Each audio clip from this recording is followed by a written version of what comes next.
You know what I've got here? Books about homosexuals. Do you think it's easy to go into a strange bookstore and ask for books like these? Especially a grown masculine man like me. And the way that salesman looked at me, thank God I was wearing sunglasses. I couldn't believe this store. American history, 2 shelves. Fairies, a whole wall. And right around the corner from St. Patrick's. Here, look at these. American homo. My child is gay. Homosexuality for dummies. It's a children's book. Now look, I am not naive.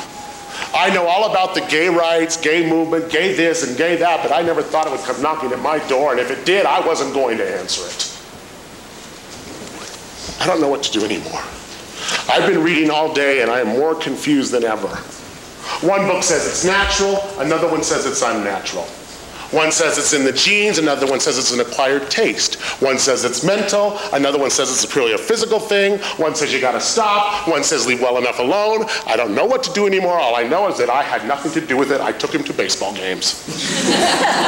I took him to wrestling matches. And when he was 4, I bought him a tool chest with wrenches and pliers. Maybe it's his name, Norman. Who calls a kid Norman? I didn't want to call him that. I wanted to give him a real man's name like Jack. Because when you call Jack, you don't get, yes, Daddy, what is it? You get, yeah, Dad, I'm here. What do? Send him to a psychiatrist? Who needs them? All they do is blame the parents. Well, maybe we are to blame. I don't know how. As a kid, we always dressed him in blue. I don't understand what's happening in this country. 1 out of every 6. That's what one book says. 1 out of every 6 American males has had a homosexual relationship of some sort. 1 out of 6. Why, in that row alone, there could be 2 or 3 of you.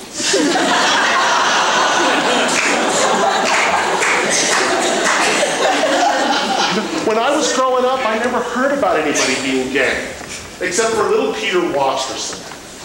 He wore glasses, he got good marks, he was a hot shot with poetry, and the girls used to beat him up. Nah, he couldn't have been. He's married now. He's got 6 kids, all boys. Oh my God, he's got a 1 out of 6 and he doesn't even know it. Now, according to one of these books here, it can happen to anybody at any time. There's this one case in here. Happily married man, living in the suburbs, wife, 2 kids, 1 on the way, bumped into the mailman one day. Their eyes met. Goodbye marriage. Now they're out in San Francisco running a very successful antique business. According to another book here, everybody has homosexual tendencies. So I've been trying to think all day. Did I ever feel anything like that? The only thing I came up with is in the movies that I liked John Wayne a lot. But once I got home, that was the end of the romance. So where does it start?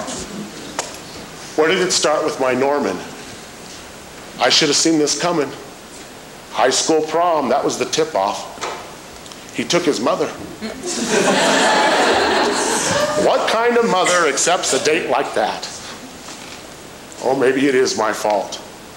Maybe I kissed him too much. A daughter you can kiss forever, but with Norman, I should have stopped at 19. There's only one thing to do. I'm going to have to get violent with him. I'm going to have to beat the crap out of him. I'm going to have to drag him back home.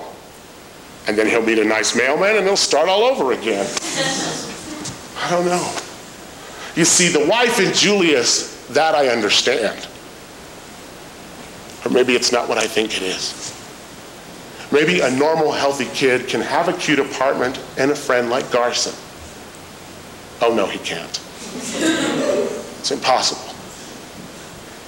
It hurts. Here goes. I've got to handle this tactfully. Hi, Dad. I tried calling you earlier, but you were out.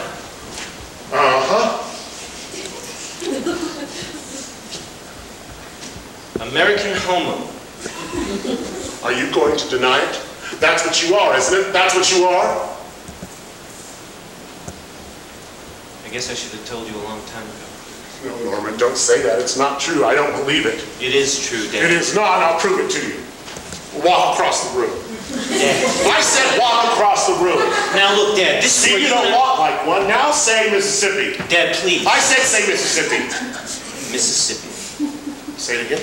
Mississippi. See? You don't walk like one, you don't talk like one. I say you're not one. Dad, what the hell are you getting so excited about? Oh, wait, you have a son who's a homosexual, then you know what I'm getting excited about. Tell me it isn't true, Norman. Tell me you're on drugs, right? That's it. You're on drugs? Thank God my son's on drugs. Now I can sleep at night. Dad, I'm not on drugs. I'm not on anything. Can't we be reasonable about this? Reasonable? Don't tell me about reasonable. Reasonable is when your son leaves home to find himself and one day your father shows up without calling first and he finds you in bed with a woman. You hear that? A woman. Black, green, cross-eyed, skinny, fat, a woman. That's reasonable. Dad, all I know is that I am what I am. And that's that. And I say that you're not what you are, and that's that. Norman, have you seen a doctor? Why should I? I'm perfectly happy. How can you be happy without a woman? A lot of people are. Yeah, well, your Uncle Julius wasn't. Norman, is it the fights we had? Was your mother too bossy? Was I too weak? Was it the neighborhood we lived in? Did I not give you enough love? Did you have to take your mother to the prom? Norman, we gotta stop this thing before it gets out of hand. Dad, can't you try and be understanding for once in your life? Oh, so that's what did it. I'm not understanding enough. I knew I am to blame. Dad, there is no one to blame. This is not something about blame. Some people are just different, that's all.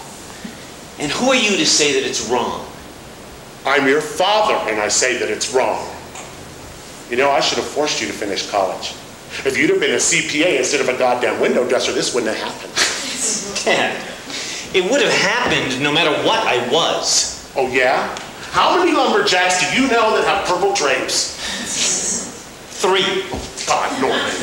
This is no time to be a homosexual. 20 years ago, maybe, but with all the decency... Dad, we're not stupid. We take precautions. Do you know what I'm going to do? I am going to call your cousin Bertram. Why? He's a dermatologist. Maybe he knows something. I can't believe this. Look, Dad, can't you get this through your head? There is nothing you or anyone can say or do that will change anything. And I don't want anything changed. I'm warning you, Norman. Don't you dare make me angry.